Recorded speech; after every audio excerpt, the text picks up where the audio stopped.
rather special presentation to make, which everybody's going to come up and present to Jerry, which is going to be part of our very special raffle this afternoon. So everybody come on up.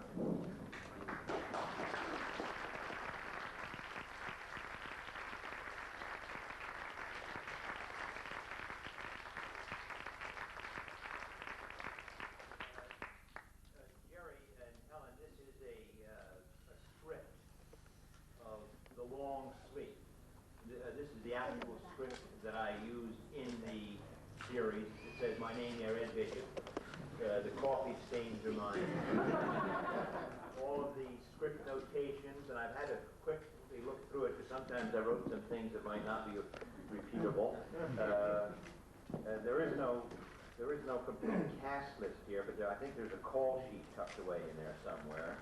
And it has all the alterations in the dialogue, and it was by Dave Tomlin, one of the ones we shot at Pinewood, one of the back set, which I think are among the good ones. And I hope that this is a very interesting item for anyone interested in the series to raffle away and raise some money for the worthy cause. So I'll hand this over to Jerry and Helen to offer to whoever is fortunate enough to win it in the raffle, and it's been with me for a long time, so it goes with my blessing.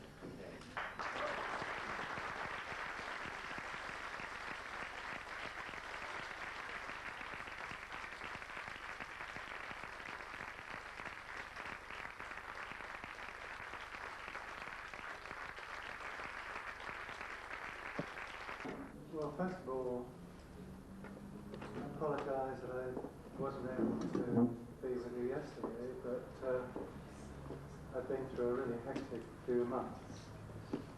I just hope that it will all prove to be worthwhile in the end.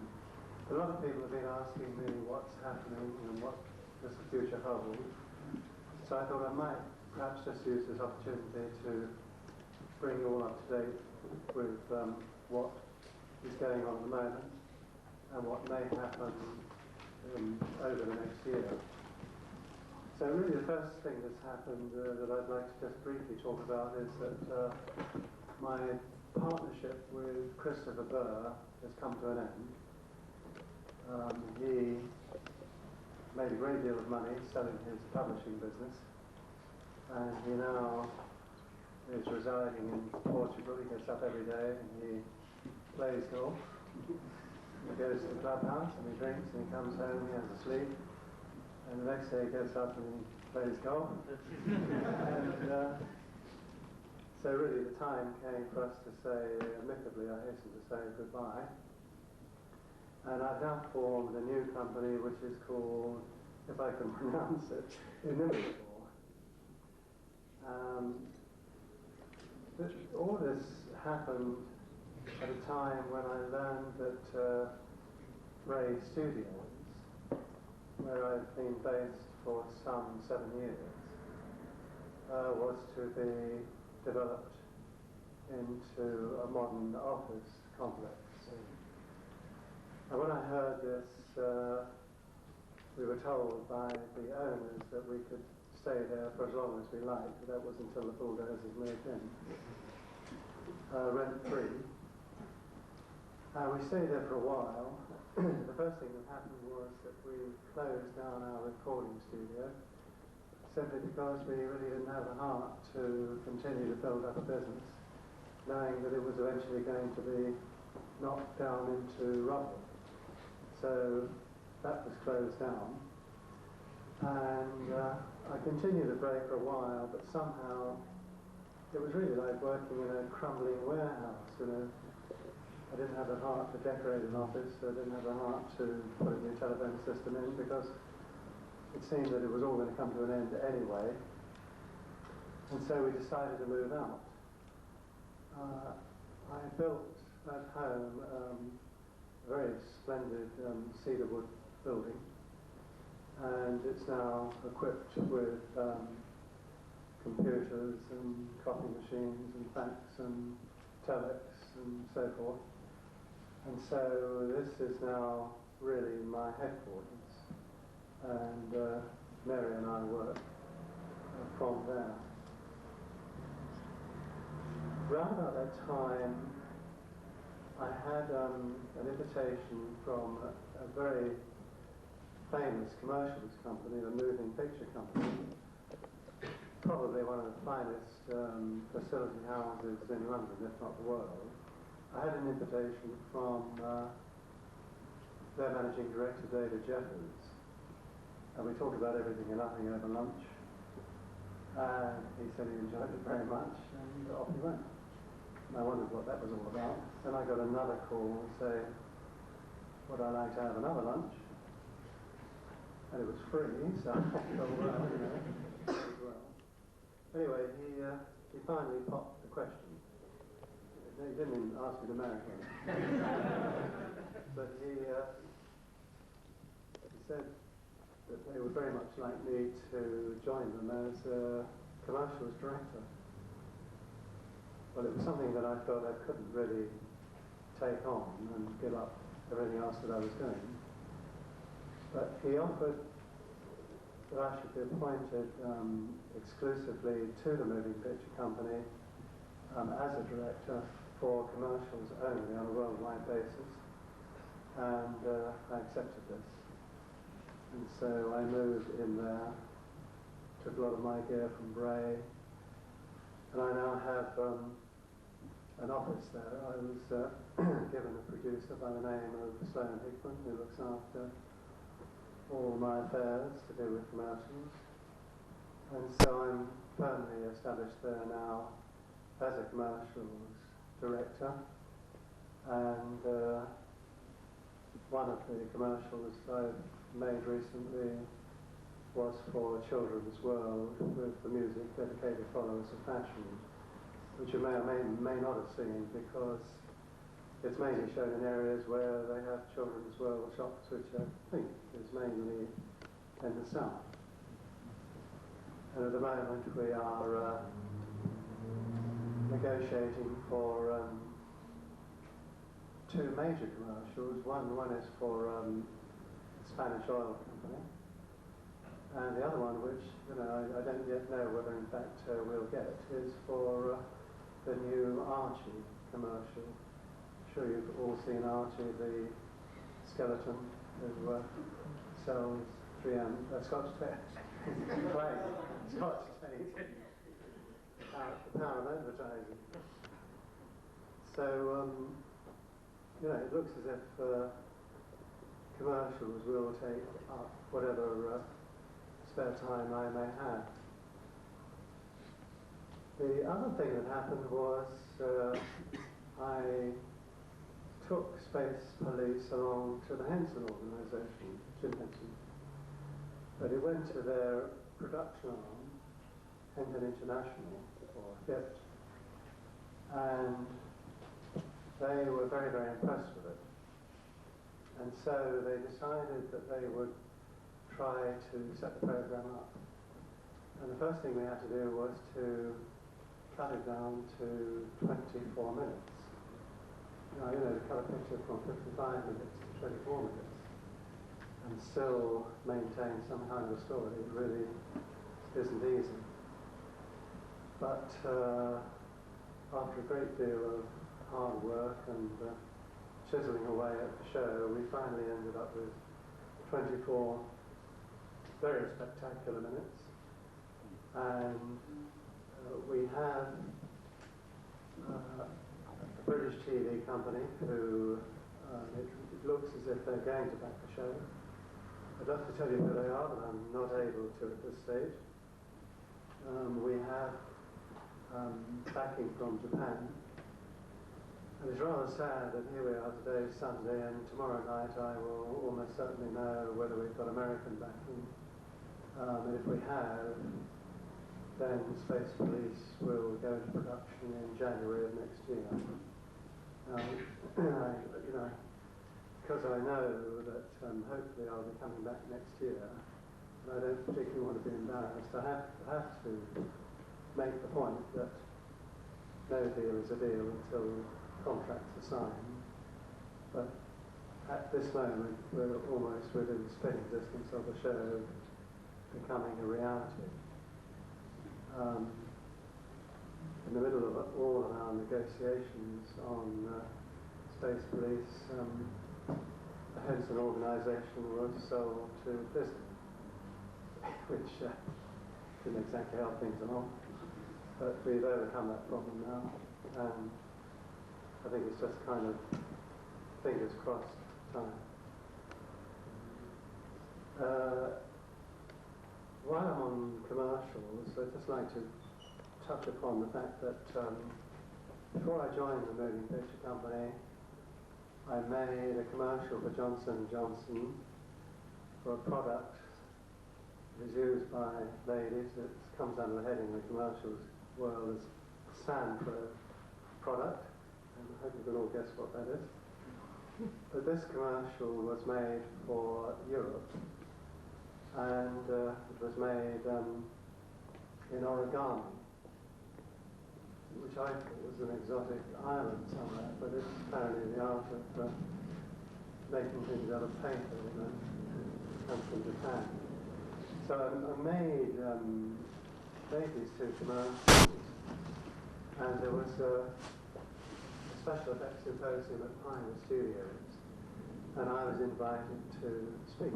So I decided that I would make this particular commercial my subject, and I described how the whole commercial was made. And this was accompanied by a demonstration of all the components that were made on a pneumatic cassette. And at the end of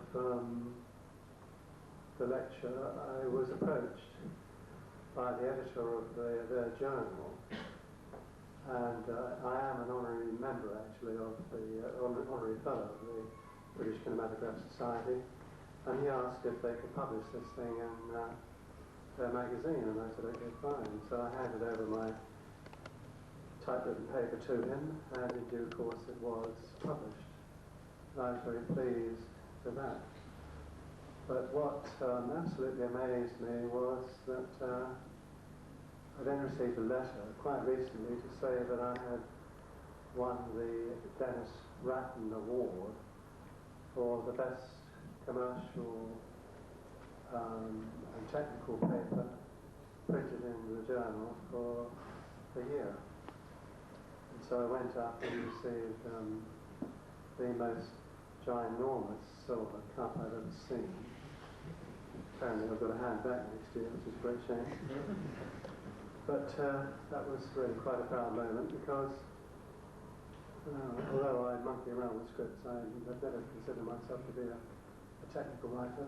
So I guess the quality of other technical writing must have been pretty low last year, the fact that I managed to get this award. Thunderbird feature film, which keeps on rearing its head and then sort of dying a death again. I think when I last spoke to it was with Polygram. Polygram is a very, very big company, and a very wealthy company, and they certainly could have put and handled a Thunderbird feature film with no trouble at all. The man I was dealing with was a charming guy, but after about the fifth meeting, he said, I'm hoping we can get this film going, Jerry. It sounds a very exciting project. We have one or two problems. I mean, one problem we have is that I've never even seen Thunderbirds. And I just felt myself sinking through the floor, you know, I mean. But anyway, not surprisingly, that one died of death. But it has now been picked up by a company called Virgin Lifetime. And we are in the process of acquiring the rights from ITC. Again, another major British television company have expressed a willingness to finance it, and again I can't tell you which one it is. But the thinking is that if the show goes, the intention is to take the puppets, almost as if they were lifted out of the television program, and to make them stop motion puppets, so that of course there would be no wires. They wouldn't be able to have expression, they would be able to hop, skip and jump, and do all the things that we can do, or nearly all the things that we can do. And mostly using advanced special effects.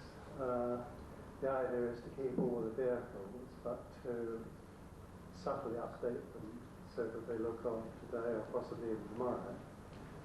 And if you wonder how that will be done, I can tell you that when we were making the Thunderbird television series, because we needed close-ups of Lady Penelope's Rolls Royce, and the next minute we wanted to see it in medium shot, and the next minute we wanted to see it away in the distance in long shot, we obviously, as most of you know, made quite a few models on different scales. And although they were all made to precisely the same specification and measurements, in fact, they all ended up with a totally different look. And one in particular looked very low and sleek and modern compared to the others. And so the idea here is to take the existing craft, keep their basic characteristics, but by giving them more detail, more believable engines, and perhaps slightly sleeker lines to make them acceptable today. It's taken a lot of thought to decide that this is the way we should go. You know, there's an old saying that there are as many opinions as people, but as far as I can gather, this seems to be the way that most people would like to see a new feature film. If anybody has any other ideas, I'd be delighted to hear from you. I've been in the business quite a while now, and I've never been involved with the stage. But going back 5 years, I think, I had two guys came to my office, and they mumbled on about a two-man show they wanted to do. I could see that they were very, very talented performers, but I couldn't understand what the hell they were talking about. And finally, one of them said, really what we want is, we want somebody to make us a Thunderbird 1 hat. And the other one said, yes, and I'd like a Thunderbird 2 hat. So of course I thought I was talking to a couple of nutters. And I pointed them in the direction of a model maker. And off they went, and that was the last I saw them for quite a while. And then I started to hear about the Mind Theatre project and this wonderful show, this pastiche on Fanderson and Captain Scarlet. And I went along one night, I think really out of politeness, if I were to be honest. And I was really staggered at the quality of the show. And I'm sure most of you know, Gavin Robinson and Andy Dawson have now been doing the various halls around the country for a long time. They've also done a lot of overseas tours. And tomorrow, I'm delighted to say that they open at the Apollo in Shaftesbury Avenue. It's the first night. The first half is devoted to a thing called Space Panorama, in which they very cleverly show the history of space flight, totally in mind. And in the second half, they devote the whole of the second half to murdering me. It's a very fun show, very clever show, very original show. And I had a message from the producer, John Gore, to say, if anybody turns up in any kind of uniform to do with my shows, they will be given free entrance. So there you are. All you need is £100 plane ticket and you get in for free. I also had an approach from another West End show that's starting at the Cambridge Theatre. In fact, quite short. I'm not quite sure when, but I think around about middle of September. And this is called The Return to the Forbidden Planet, which was a very famous movie, which was made quite a few years ago. And it's a musical, and apparently it's a cross between the old movie, Shakespeare, and music. And you can work that out, perhaps you'll tell me about it when I leave. But I was asked to make the special effects for the show, which were made on film, I did it with a certain amount of trepidation because they wanted to emulate the special effects of the 50s, which meant that I really had to turn the clock back and try to do my worst, if you know what I mean. But I think the work was reasonably successful. And so after all these shows, after all these years, I have an involvement with 2 West End shows simultaneously, which I think is really quite incredible. Some of you may have heard this story before, but it has some relevance to tell it again today. Going back to 1975, I was in New York, staying at the Regency Hotel, and I was there for the television premiere of Space 1999. I went down to breakfast one morning, and the waiter came over and said, "Look, I'm terribly sorry, but we haven't got a table. If you don't mind just waiting for a few moments, I'm sure we can get you one." So I stood there, and a moment later, a tall, good-looking American came and stood next to me. And then the waiter came over and said, "Look, if you 2 gentlemen don't mind sharing a table, you can be served at once." And so I said, "Fine," he said, "Fine." And we sat down. And we started talking. And inevitably he said, "You know, what do you do?" And I told him that I was a film producer. And he asked me what I did, and I told him that the last thing I'd done was Space 1999, and he said, "Oh," he said, "great." He said, "I've seen that, and I think the models are really authentic." So I asked him what he did, and he told me that he was in tugboats. And he then asked me if I had an interest in space, and I said, "Yes, I do." And I'd been to Cape Kennedy, and I told him proudly that I'd actually stood in the flame pit of the Apollo rockets. And he listened intently, and then I told him how the astronaut escape system worked. And I gave him a complete rundown on the Apollo system. And then he said, "Actually, I used to work at Cape Kennedy myself at one time." And I said, "Oh, really?" I said, "When I was there, unfortunately, I didn't see a launch. Did you see a launch?" And he said, "Well, no." He said, "But I was there during 2 launches, but I didn't actually see them." So naturally, I thought that he was somebody looking into a television monitor in the basement somewhere. We finished our breakfast, and I gave him my card, and he gave me his. And his card read Captain James Lovell, which has to be the greatest put down of all time. The only reason I tell you this particular story today is that yesterday, I think it was yesterday, I was on the Gloria Hyndford space program, which was a broadcast. And guess who was on the other end of the phone? But Captain James Lovell. So I was able to expose him in front of the entire nation for what he was doing. But he's a very, very nice guy, and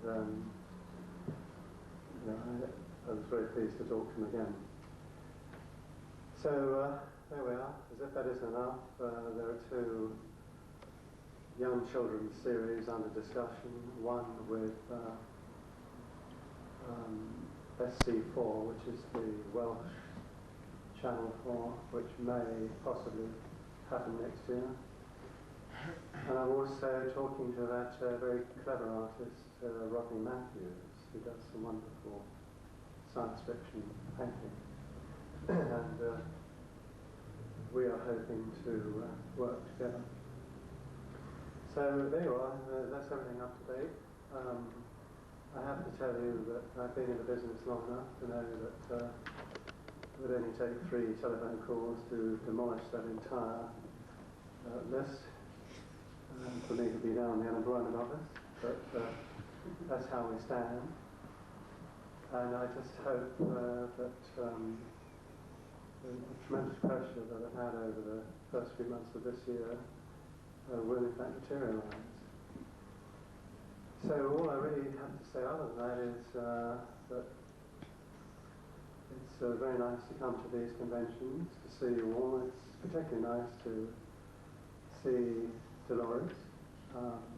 It's nice to see happy married and to hear that she's got a lad, which I hadn't realised until today. Always nice to say hello to Ed Bishop, as I'm sure you all know is one of the nicest people in show business. And the only person who spoils it is Ralph Titterton. What can I do? Thanks, Stuart. But, you know, very nice to see you all. Thank you, Ralph, for all you've done for Fanderson and for me personally. You know, my times haven't always been good times, and I have received a lot of help from Fanderson. There was a time where I thought it was just a crazy fan club, but now I can now take it very seriously, and Just like appreciate all that you do. Just like crazy. Okay, thank you.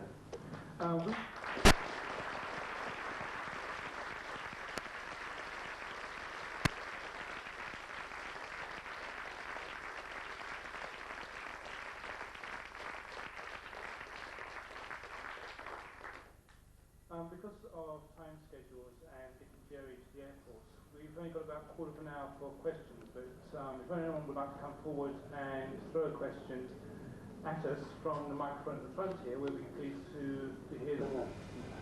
Let's take a question. Hello, Jerry. When you started filming UFO, to a certain extent, I mean, Sergeant's a similar spider in the web. Obviously, your job as a producer is to obviously oversee and get everybody working together. How did you come to choose your writers and directors, especially towards the end? For personally, I sat down this morning and watched The Captain's 10 Lives again, and thoroughly enjoyed. And I personally thought Tomlin's work on the series was outstanding. What actually made you choose David Tomlin in that respect? Well, I mean, first of all, how did I choose the directors? The first directors that we used, I think, were chosen really simply out of loyalty. They'd worked on the puppet shows, which were extremely difficult to make, and people like Dave Lane and Ken Turner. Suddenly when the break came and we got into live action, it would have been very tough to say, hey, we've made it, so now goodbye, we're going to get somebody who can do the job. So we started off with directors that we had been using anyway. We then had an assistant director by the name of David Tomlin, who was in fact at the time a partner of Patrick McGowan. Was it Every Man film? Yes, yeah.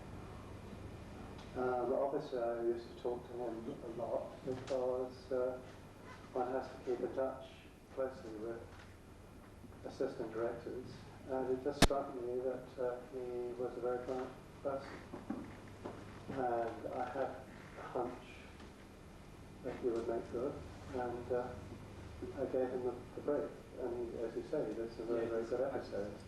The sad thing is that having done very good episodes, he didn't in fact direct again. I mean, the end of the story is happy enough. He's one of the world's top assistant directors, making an absolute fortune, and working for the world's greatest directors and one of the biggest films made. But I think he would have made a very good director on feature films, but like a lot of people, he obviously didn't get the break. Thank you very much. What was your reaction to how you were met at the airport today?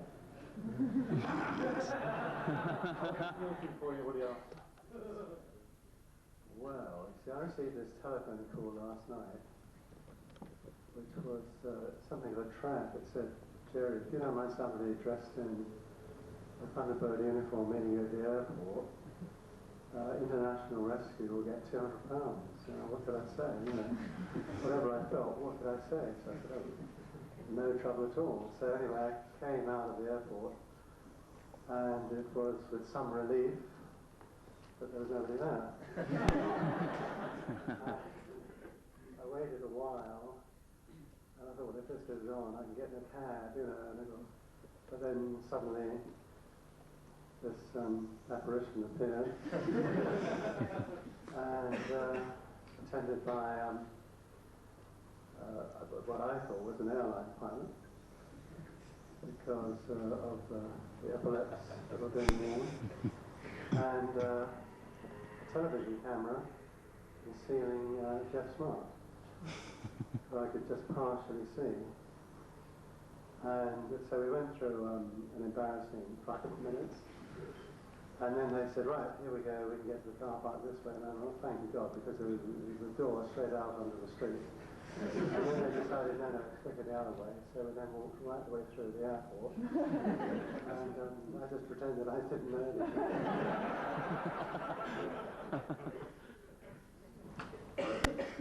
Yeah, in the series UFO, was there, although he was never seen, was there meant to be in theory a Mr. Harlington or something like that?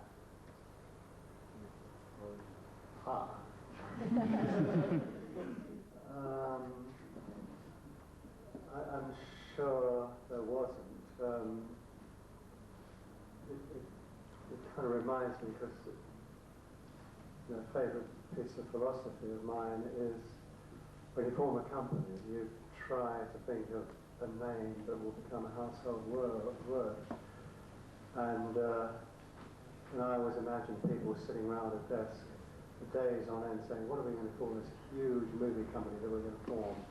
And suddenly somebody says, I've got it, Metro Goldwyn Mayer. I mean, the point of the story is that whatever you call the company, sooner or later, it becomes a household word. And I think Harlington Straker was just, how do you make something sound authentic when it's new? You copy something that's already in existence. So Metro Goldwyn Mayer, Harlington Straker, come on. But no, I don't think he was intended to uncover the sound. Can we have a last question, please? Hi Jerry. There's been a lot of talk about the second season of UFO. As it stands, the series just seemed to be a stalemate situation. Shadow didn't particularly win, neither did the aliens. And how did you personally see the second season developing? Well, I'll tell you something. When you've been in any kind of movie business for a while, you tend to be very grateful for the film or the series you're making at that particular time. When we were on series 1, I didn't really think too much about the second series. I didn't really think it would happen. So we didn't have any plans laid. But I'm sure a lot of people must know by now that I was in Austria on location, battling it out with Robert Vaughan, who was determined to stop the shadows being made, the protectors. When I received a cable from the States saying that UFO was leading in the ratings in London and Los Angeles for 17 consecutive weeks, and that they were going to make a second series. And I came back, and indeed we started a second series. We started to write scripts, and we started a redesign. And one of the things we decided to do was to give them a very, very big base on the moon, a much more expanded base on the moon. And we just about got to this point in our thinking when the show was cancelled. And I remember I went along to Lou Grade and I said, we spent an awful lot of money on the second series of UFO, and we had a lot of design work done. Why don't we give it a new title and make it into a different series? And the new title was Space 1999. So that's what happened. Thank you. Unfortunately, as I mentioned earlier, time is against us, so I have to wrap up by saying a very big round of applause. Come all the way up to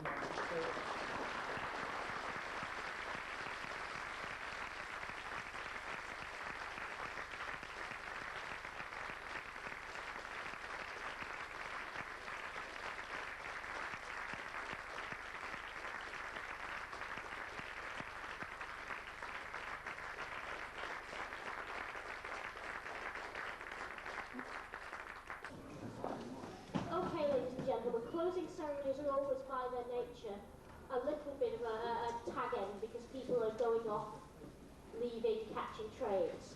That's an enormous pity because we've got an awful lot of things still to do. First of all, obviously, to thank all of you for coming, to thank our guests, and whom Keith is here as the sole left representative. Yay!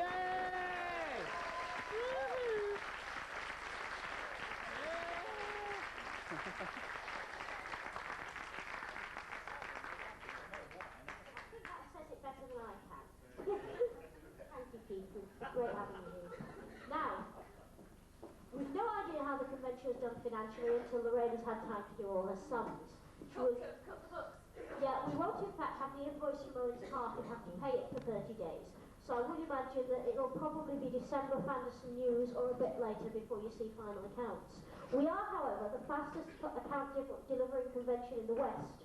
We delivered our accounts last time faster than any other convention in the same year. So certainly by the end of this year, you should know how we did for our charities and how UFORIA 2 did. But I know that we've already raised a fantastic amount through the sponsored swim, for which Lorraine's responsible, through Glow's efforts for IR, and through the raffle. And I want to thank you very, very much. We've done wonders for charity today. We're also going to go on doing wonders because, as you've noticed, Jeff Smart and his merry team and Andrew Staten have been videoing the convention, and a videotape of edited highlights will be made available via Fanderson News.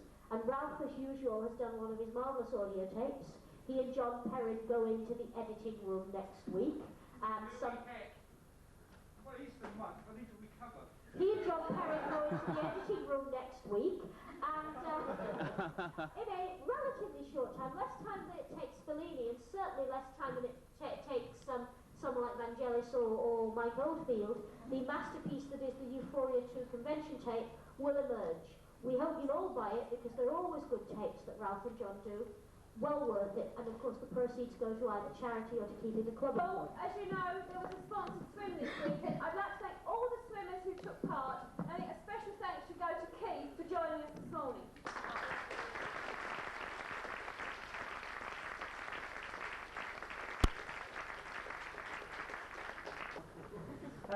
As you know, I've been running security, and I'd just like to say thank you to everyone who's been wearing a green badge and who's allowed themselves to be got at every time I was feeling faintly panicky or anything.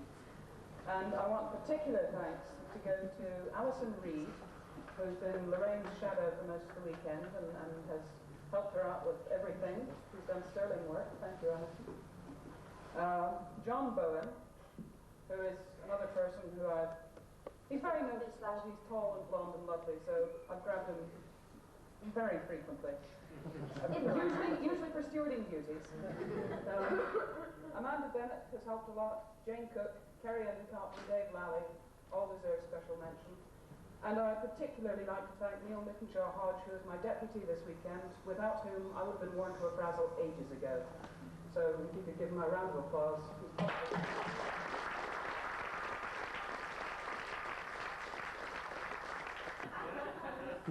Big thank you, last of the thank yous, but a big one, to people without whom we couldn't have run the con, and that's Ralph, John, Francois and Roger, the technical team. We've already pointed out the video team, and they've been working hard for us, but Ralph, John, Francois and Roger have done all the sound, all the projection. They've been brilliant. Thanks, lads.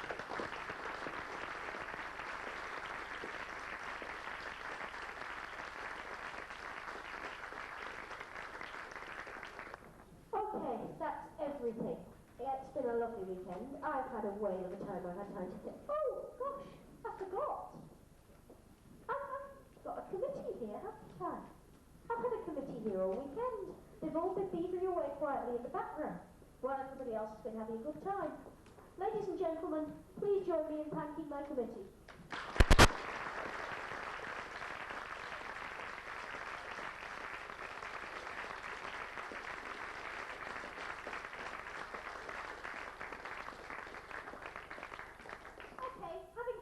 I revert to my familiar Attila the Hun mode. You've got 20 minutes to get out before we run into extra charging time.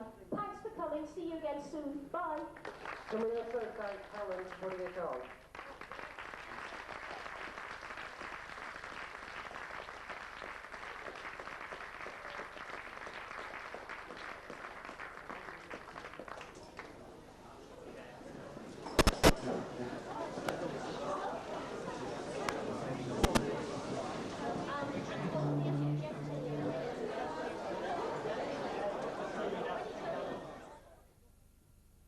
And this is, of course, Stirling Road, which is where many of Jerry's shows from the 60s were actually filmed. Somewhere in this street. This is Stirling Road on the Slough Trading Estate in Buckinghamshire. And if you try to find it, it's just off Edinburgh Street. And if you want a guide to get you there, look for them, because they can be seen from a distance. Here we are at the other end of Stirling Road, the far end, which is sort of like a cul-de-sac, dead end. And we believe that this building here was originally the Century 21 Studios. You can see is now a plastics company. Now we believe it's this building because all these buildings in this street actually look very, very similar indeed. If I pan around, you'll see. They're all built around about the same time. So it's one of these buildings we can guarantee, but we don't quite know which one. And by the way, the smell of Mars bars is very thick in the air because the Mars bar factory is just down the road. So anyway, it's one of these, everybody, and we're not quite sure. And we can't find anybody who knows which one it is either. And here we are, of course, at Pinewood Studios, which was where the last episodes of UFO were filmed. See, this is the road.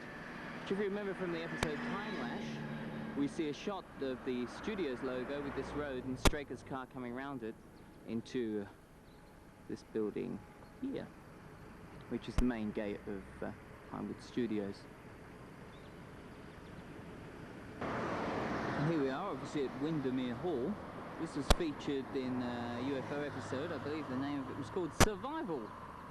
And this is, of course, where Foster's girlfriend was staying, and Freeman, driving Straker's car, drove up to it. And the location of this building is about 3 miles from the studios at Borehamwood, between Elstree and Edgware. And as you can see, looks fairly ordinary, doesn't it? There's the main road there.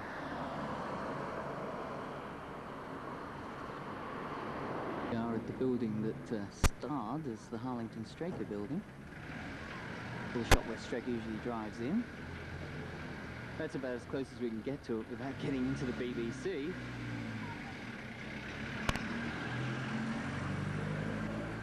Because as many of you know, this is now the BBC Elstree Centre, which is in Borehamwood, just off the main road. And at the moment I popped around the back and they're actually filming Grange Hill here. So, my oh my, how it's gone down the world. Of course, this is also the place at the back where they film EastEnders.